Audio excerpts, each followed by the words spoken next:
figure lines M and N are parallel, if A equals 5x minus 35 and B equals 3x plus 5, what is the value of C? So we can see here we have two parallel lines, N and M, and then we have a transversal cutting through it, that is line L. And it creates these three angles, A, B, and C. Now here we can see that angle A and angle B are what we call alternate interior angles. Now there's a whole proof for that, but you don't need to know the proof. You just need to know that these two angles are equivalent, right? So if we know A equals B by that theorem, then we can constitute that these expressions, 5x minus 35, is going to be equivalent to 3x plus 5. So we can write this as 5x minus 35 equals 3x plus 5. All right, that's cool enough, but where do we go from here? Well, I'm trying to determine the value of C, right? And we can see the value of C is right here.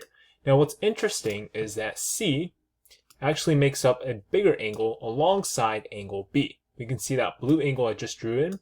That is a supplementary angle equal to 180 degrees, right? When you have a transversal that cuts through a line, the two angles it creates will obviously sum up to 180 degrees. So, because of that, just get rid of this, we know B plus C must equal 180 degrees. So, what do? Well, let's rearrange the equation. 180 minus B must equal C. And so now we can find what B is. B is just 180 minus, and B is 3x plus 5. 3x plus 5. You can see where I'm going with this, because if we can find the value of x, we can find the numerical value of C. So down here, let's find the value of x. Let's add 35 to both sides, and then subtract 3x from both sides. So we get 2x equals 40. And so x must equal 20.